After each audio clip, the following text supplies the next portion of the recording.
ሰዎች በሚዋሿችሁ ጊዜ የሚያሳዩአቸው ጥቃቅንና በቀላሉ የሚታዩ ምልክቶች እንዳሉ ታውቃላችሁ? በዛሬው ቪዲዮ ላይ አንድ ሰው እየዋሻችሁ እንደሆነ የምትለዩባቸውን 8 መንገዶች እነግራችኋለሁኝ። እነዚህ መንገዶች አንዴ ካወቃችሁ በኋላ ማንም ሰው እናንተን ሊዋሻችሁ አይችልም። ስለዚህ ይህንን ቪዲዮ እስከ መጨረሻው ድረስ ማየታችሁን እርግጠኛ ሁኑ። በተለይ ደግሞ 7ኛው ብዙ ጊዜ ትኩረት የማንሰጠውና ቀላሉ ምልክት ነው። ሰላም ውድ የሮዝ ኢንስፓየር ቤተሰቦች እንዴት ናችሁ? ለማታውቁኝ እኔ ሮዛ እባላለሁ። ይህ ደግሞ ሮዝ ኢንስፓየር ነው። ለቻናሌ አዲስ የሆናችሁ ካላችሁ ደግሞ ቻናሌን ሰብስክራይብ በማድረግ ቤተሰብ ሁኑ ላለሁኝ። ከመጀመሪያ በፊት አንድ ነገር ግልጽ ላደርግላችሁ። ከነዚህ ከምነግራችሁ ምልክቶች ውስጥ አንዱ ምልክት ብቻ ይዛችሁ አንድ ሰው እየዋሸ ነው ማለት አትችሉም። ከነዚህ ከምነግራችሁ 8 ምልክቶች ውስጥ ቢያንስ 5ቱን 6ቱን ማሳየት መቻል አለበት። አለበለዚያ ደግሞ 1-2ቱ ምልክቶች ከሆኑ በተደጋጋሚ እነዛ ምልክቶች ያ ሰው ላይ ካያችሁት የዛኔ መዋሸቱን በእርግጠኝነት ማረጋገጥ ትችላላችሁ። አንድ ሰው እየዋሸን እንደሆነ ከምንለይባቸው መንገዶች ውስጥ አንደኛው አይን ላይን መታየት ያቆማሉ ወይንም ደግሞ አይን ላይን መታየት ያበዛሉ። መቼም አብዛኛውን ጊዜ ውሸታም ሰዎች አይናችንን እያዩ ማውራት አይችሉም ሲባል እንሰማለን። ነገር ግን አንዳንድ ጊዜ ተቃራኒ ይሆናል። ሰዎች ውሸታም ናቸው እንዳይባሉ ሲሉ እንዲሁም በተቃራኒው ፍጥጥ ብለው አይናችንን እያዩ ይዋሹናል። እውነተኛ ለመምሰል ሲሉ አይናቸውን ከኛ ላይ ሳይሰብሩ አፍጥጠው እያዩን ይዋሹናል። እነዚህ ሰዎች እየዋሹን እንደሆነ ለመለየት ከፈለግን አይናችንን የሚመለከቱበት መንገድ ኖርማል አይደለም፣ በጣም ፍጥጥ ብለው ነው የሚሆን። እናም ደግሞ አይናቸውን ላለማርገብገብ ሲጣጣሩ ይታያል። ምክንያቱም አይናቸውን ከኛ ላይ ካነሱና ካርገበገቡ ውሸታም ልንላቸው እንደሆነ ስለሚገባቸው በተቻላቸው አቅም ፍጥጥ ብለው እያዩን አይን ላይን መተያየቱን ያቆዩታል። እናም አንድ ሰው ከመጠን በላይ አይኑን ለማፍጠጥ እየተጣጣረ የሚያወራችሁ ከሆነና ላለማርገብገብ እየተጣጣረ የሚያወራ ከሆነ እየዋሻችሁ ነው። ሁለተኛ፣ በታሪካቸው ውስጥ ዝርዝር ሀሳቦችን ያበዛሉ። እውነተኛ ሰዎች ታሪካቸውን አሊያም ደግሞ ሀሳባቸውን በግልጽ ይናገራሉ። የሚዋሽ ሰው ግን ታሪክ ውስጥ በጣም ብዙ ማብራሪያና አላስፈላጊ ማራዘሚያዎችና ወሬዎች ይበዙበታል። ታሪኩን በዝርዝር መናገርና ብዙ መረጃዎችን ማካተት ታሪኩን እውነተኛ የሚያደርገው ስለሚመስላቸው። ለምሳሌ መንገድ ተዘጋግቶብኝ ዘገየው ብለው በአጭሩ ከመናገር ይልቅ አዎ የዘገየሁት አንድ ቀይ መኪና ነበረ፣ ያ ቀይ መኪና ከጥቁር መኪና ጋር ተጋጭቶ ሰውየው ወርዶ እንደዚህ ሲላት ሴትዮዋ ደግሞ እንደዚህ ስትመልስ እያሉ የማያስፈልግ ዝርዝር ሀሳብን ይነግሯቸዋል። አንድን ሀሳብ በቀጥታ ለእናንተ ከመናገር ይልቅ ብዙ ማብራሪያና ብዙ አላስፈላጊ ታሪኮችን አካቶ የሚነግራችሁ ከሆነ ያ ሰው የዋሻችሁ ሊሆን ስለሚችል ተጠራጠሩ። ሶስተኛ፣ የሰውነት ቋንቋቸው ከንግግራቸው ጋር አለመጣጣም። ወሬያቸው ሌላ ነገር ይለናል፣ ሰውነታቸው ግን ሌላ ነገር ነው የሚያወራው። ልክ አዎ እያሉ ጭንቅላታቸው ግን አይ እንደማለት ማለት ነው። አንድ ሰው አልተናደድኩም ይለናል፣ ነገር ግን ፊቱ ላይ እንደተናደደ በግልጽ ያስታውቃል። አላኮረፍኳችሁም፣ አልተቀየምኳችሁም ይላል፣ ነገር ግን ፊቱ ላይ በግልጽ እንደተቀየመንና እኛን ለማናገር እያስጠላውና ፊቱን ሲያሸሽ እናያለን። እናም ንግግራቸውና የሰውነት እንቅስቃሴያቸው ካልተጣጣመ እነዚህ ሰዎች እየዋሹን ነው። አራተኛ፣ መልስ ከመስጠታቸው በፊት ጥያቄውን ይደግሙታል። እንደዚህ የሚያደርጉት መልሳቸውን እስኪያሰላስሉ ድረስ ጊዜ ለመግዛት ስለሚጠቅማቸው ነው።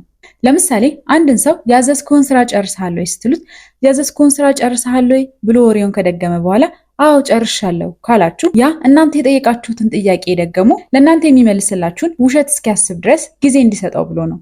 አብዛኛውን ጊዜ ጥያቄ ስትጠይቋቸው ደግሞ ጥያቄውን የሚደግሙ ሰዎች እየዋሿችሁ ሊሆን ስለሚችል ትኩረት ሰጥታችሁ ተከታተሏቸው። አምስተኛ፣ ድንገተኛ የድምፅ ቃና ለውጥ ወይንም ደግሞ የንግግር ፍጥነት ለውጥ።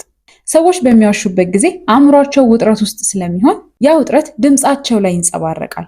በሚያወሩን ሰዓት ላይ ከወትሮ በተለየ መሀል ላይ ድምፃቸው ስልል የማለት የመንቀጥቀጥ ባህሪ ያመጣል። አሊያም ደግሞ አንዳንድ ቃላቶች ላይ ፍጥን ብለው ያልፋሉ። በንግግር መሃል ላይ አላስፈላጊ የሆኑ ረጃጅም ቆይታዎችን ይወስዳሉ። ለምሳሌ እያሉ ማሰብ፣ በመሃል የድምፃቸው ቃና መለዋወጥ፣ ንግግራቸውን በጀመሩበት የድምፅ ቃና አይጨርሱትም። መሃል ላይ የድምፅ ቃናቸው ይቀየራል፣ ወይ ይፈጥናሉ አሊያም ደግሞ ድምፃቸው ይንቀጠቀጣል። ስድስተኛ፣ የመከላከል ስሜት ያሳያሉ ወይንም ደግሞ ጥያቄውን ወደ እናንተ ያዞሩታል። አንድ ጥያቄ ስትጠይቋቸው ለዛ ጥያቄ መልስ ከመስጠት ይልቅ እናንተ ላይ ጥቃት ይሰነዝሩባቸዋል። ለምሳሌ ትላንት ማታ የት ነበርክ ለሚለው ጥያቄ ቀጥተኛ ምላሽ ከመስጠት ይልቅ እንዲህ ይሏቸዋል፣ ለምንድነው ሁልጊዜ የምትጠረጥሪኝ? አታምኘኝም እንዴ?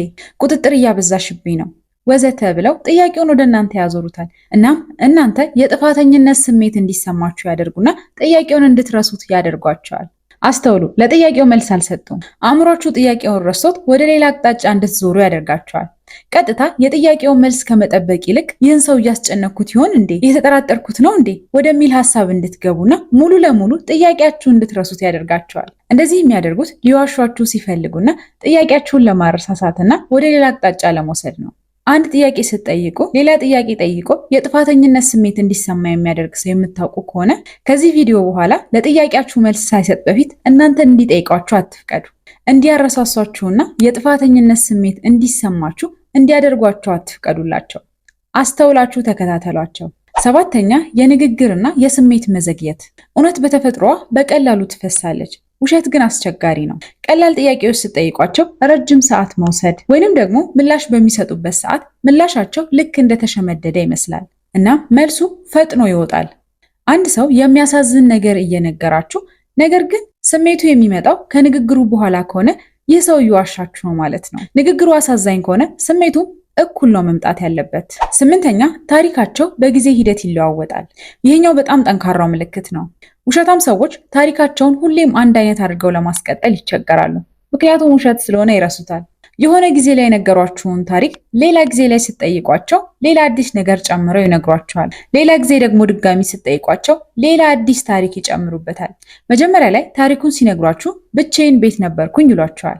ሌላ ጊዜ ስለዛ ነገር ተነስቶ ሲወራ ከጓደኛቸው ጋር እንደነበሩ ይነግሯቸዋል። ሌላ ጊዜ ደግሞ ቤታቸው እንዳልነበሩና ውጪ ከጓደኞቻቸው ጋር እንደነበሩ ይነግሯቸዋል። እንደዚህ ተመሳሳይ ታሪኮች ላይ ትናንሽ ለውጦችን የምታስተውሉ ከሆነ እነዚህ ሰዎች እየዋሿችሁ ነው። እንደዚህ የሚያደርግ ሰው የምታውቁ ከሆነ እርግጠኛ ለመሆን ከፈለጋችሁ ተመሳሳይ ጥያቄ በተለያየ ቀን ጠይቋቸው። ተመሳሳይ ጥያቄ በተለያየ ቀን ስትጠይቋቸው የሚነግሯችሁ ታሪክ ላይ ጭማሪ ካለበት ወይንም ደግሞ ታሪኩ ፈጽሞ የተለያየ ከሆነ እነዚህ ሰዎች ያለምንም ጥርጥር ይዋሿችሁ ነው። ቪዲዮ መግቢያ ላይ እንደነገርኳችሁ አንድ ምልክት ብቻ ይዛችሁ አንድ ሰው ውሸታም ለማለት ይከብዳል። ስለዚህ ከነዚህ ከነገርኳችሁ ምልክቶች ውስጥ ቢያንስ አብዛኛውን ምልክት አንድ ሰው ላይ ማየት አለባችሁ። አለበለዚያ ደግሞ ምልክቶቹ ጥቂት ከሆኑ በተደጋጋሚ ማየት አለባችሁ። ውሸትን መለየት ሰዎችን ማጥመድ ሳይሆን ራሳችንን መከላከያ መንገድ ነው። እነዚህ ምልክቶች ማወቃችሁ የትኛው ሰው እየዋሻችሁ እንደሆነ፣ የትኛው ሰው ለእናንተ ታማኝ እንደሆነ በግልጽ እንድትረዱ ስለሚያደርጋችሁ ነው። የዛሬው ቪዲዮ ይህን ይመስል ነበረ። እስከ ቪዲዮ መጨረሻ ድረስ አብራችሁኝ ስለነበራችሁ ከልብ አመሰግናለሁኝ። ይህንን ቪዲዮ ላይክ እንዲሁም ለጓደኞቻችሁ ሼር አድርጉልኝ። ለዩቲዩብ ቻናሌ አዲስ የሆናችሁ ካላችሁ ደግሞ ቻናሌን ሰብስክራይብ በማድረግ ቤተሰብ ሁኑ ላለሁኝ። በሌላ ቆንጆ ቪዲዮ እስከማገኛችሁ ድረስ ቻው።